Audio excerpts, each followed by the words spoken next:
Alors, au sens large, c'est pour moi le plus gros fléau en France actuellement. On a 6 millions de personnes qui ont moins de 3 conversations par an. C'est D'accord. énorme. On parle de 10% des Français qui ont zéro réseau de relations, et ça, pour plein de causes différentes, hein, ça peut être la vieillesse, l'extrême pauvreté, la ruralité, etc., enfin, le handicap.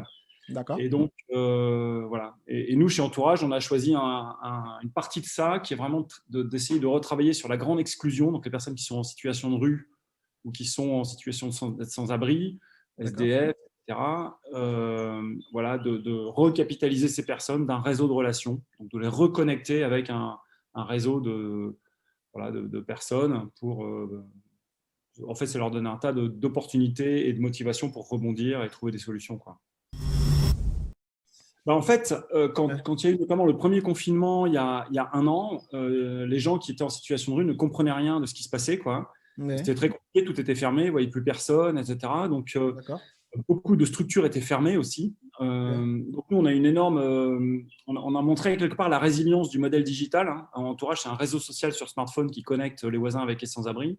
D'accord. Et du coup, avec le réseau, on a pu continuer à parler aux personnes en exclusion, on a pu continuer à parler aux voisins, on a pu donner de l'information Oui. sur les structures qui restaient ouvertes, sur les centres, puis peut-être de dire aux voisins aussi, ben, pensez à la personne qui du coup est toute seule dans la rue et elle a peut-être besoin de, je sais pas, de gel hydroalcoolique, de savon, enfin, demandez-lui ce dont elle a besoin quand vous faites des courses.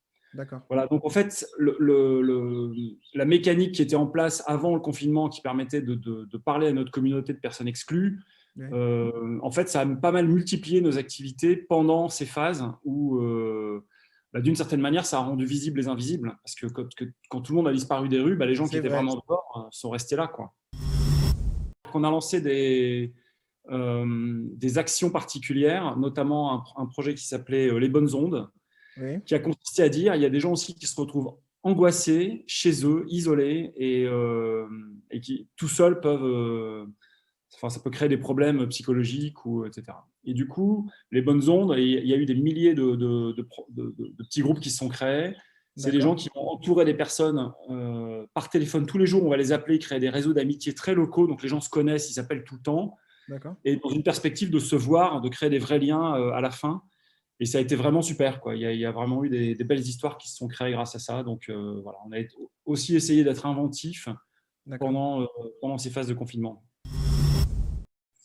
Nous, on pense vraiment que ça part de chacun, c'est-à-dire que c'est vraiment une action citoyenne. Chacun doit se sentir concerné. Je D'accord. fais le Pas l'État. parallèle, C'est pas là. bien sûr, bien sûr que les pouvoirs publics ont leur rôle, comme sur tous les sujets, mais Oui. si je fais un parallèle avec l'écologie, la planète, le climat, la biodiversité, etc., on Oui. a tous compris aujourd'hui que l'État ne pouvait pas tout et que chacun devait changer ses comportements, sa D'accord. façon de se chauffer, de voyager, de trier ses déchets, de consommer, etc. D'accord? Mm. En fait, pour la grande pauvreté, c'est exactement la même chose, mais on n'en a pas encore conscience. C'est-à-dire que, en fait, la vraie exclusion, elle vient de la manière dont nous, on regarde ces personnes exclues ou dont on ne les regarde pas.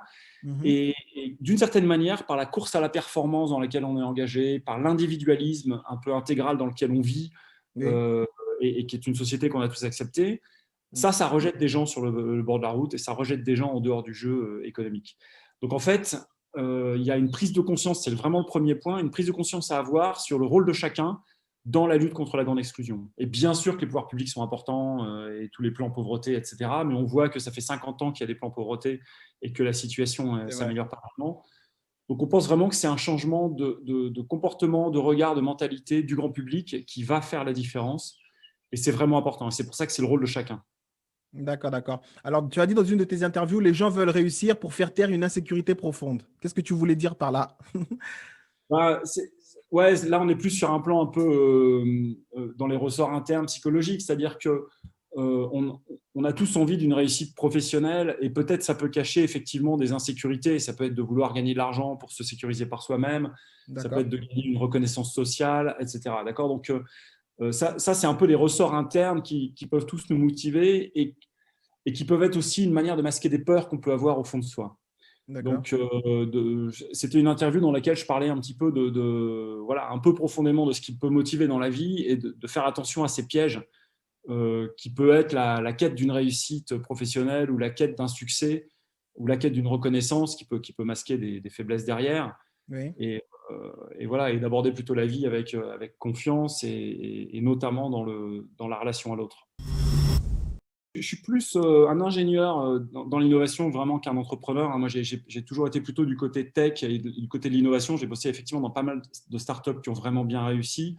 Oui, Je suis pas sûr qu'il y ait un ordre. Moi, il se trouve que ça s'est passé comme ça. Ça m'a donné beaucoup de force parce que oui, du coup, quand j'ai lancé un entourage, j'avais déjà derrière moi un background professionnel important, donc l'habitude de faire des choses, un super réseau de soutien de par tout simplement les liens que j'avais pu créer dans les entreprises.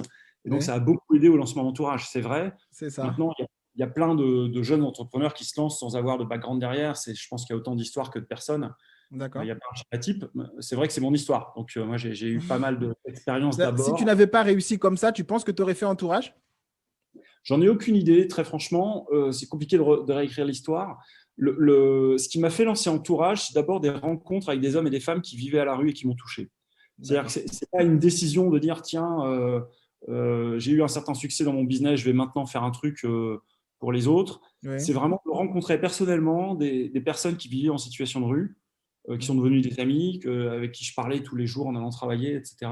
D'accord. Et qui m'ont vraiment touché, qui m'ont bouleversé, qui ont bousculé mes idées ou mes préjugés ou mes peurs, et qui m'ont, voilà, déjà qui m'ont ouvert les yeux sur le problème de l'isolement relationnel, en disant, D'accord, moi, d'accord. j'existe pas, j'ai pas de prénom, on me voit pas, on me parle pas, Mhm. et de comprendre cette grande souffrance, et de se dire, avec la tech, on pourrait peut-être mobiliser les voisins pour régler ce problème. Donc, en fait, l'idée d'entourage même, elle est née de ces personnes en situation de rue que je côtoyais, et c'est vraiment ces rencontres qui ont fait ce truc-là, quoi.